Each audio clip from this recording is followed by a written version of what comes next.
बिस्मिल्लाहिर्रहमानिर्रहीम। अल्लाह रब्बुल इज़्ज़त के बाबरकत नाम से इब्तदा हो, ज़ात जो रात को दिन के अंदर और दिन को रात के अंदर तब्दील करने वाली है।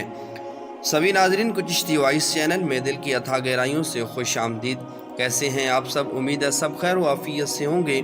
अल्लाह रब्बुल इज़्ज़त के ज़ात आप सबको ऐसे ही खैर व आफियत के साथ रखे। मुअज़्ज़ज़ नाज़रीन व सामीन, हमारा आज का मौजू दो फरिश्ते हारूत और मारूत के बारे में बयान की गई गलत रिवायात, गलत वाक़यात और उनका तदारुक। तो मौजू की जानिब बढ़ने से पहले अगर आपने हमारे इस चैनल को सब्सक्राइब नहीं किया तो चैनल को सब्सक्राइब कर दीजिए और बेल आइकन को दबा दीजिए ताकि आपकी और हमारी मोहब्बत का ये सिलसिला यूं ही उस्तवार रहे। तो चलिए चलते हैं अपने मौजू की जानिब। बाबल में नाजिल होने वाले फरिश्तों के बारे में लिखने वालों ने कई किस्से, कहानियाँ और अफसाने तराशे और खुदा के इन दो बुजुर्ग फरिश्तों के सर थोप दिए।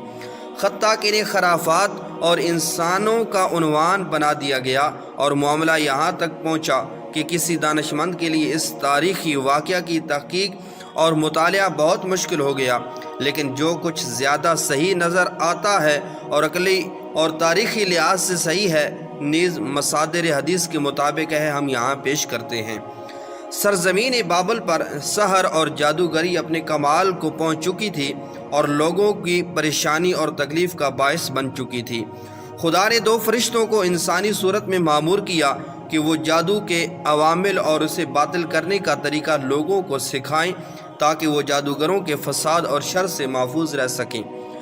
लेकिन ये तालीमात बहरहाल गलत मकासद के लिए भी इस्तेमाल हो सकती हैं, क्योंकि फरिश्ते मजबूर थे कि जादूगरों का जादू बातिल करने के लिए पहले जादू के तरीके की तशरीह करें ताकि लोग इस तरह इसकी पेशबंदी कर सकें। इस वजह से एक गिरोह जादू का तरीका सीखने के बाद खुद जादूगरों की सफ में शामिल हो गया और लोगों के लिए नई ज़हमत का सबब बना।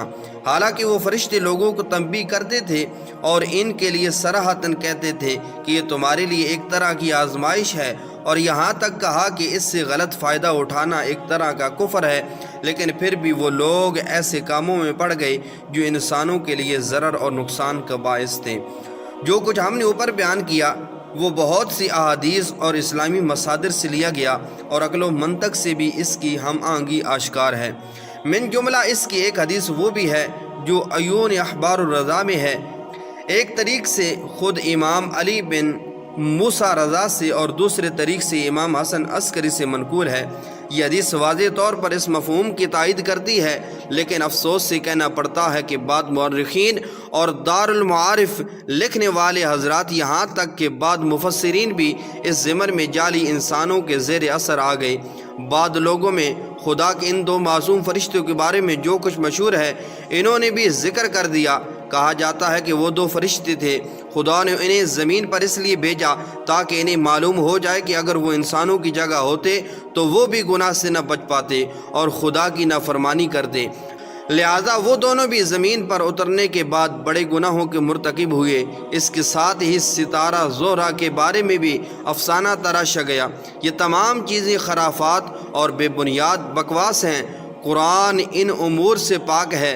अगर मुंदरजा बाला आयात के मतन में ही गौर किया जाए तो हम देखेंगे कि कुरान का बयान इन बातों से कोई रबत नहीं रखता। अल्लाह रब्बुल इज़्ज़त की ज़ात समझने की तौफीक अता फरमाए। सांसों ने वफा की। तो अगली वीडियो में फिर मुलाकात होगी। अस्सलामु अलैकुम वरहमतुल्लाहि वबरकातुहू।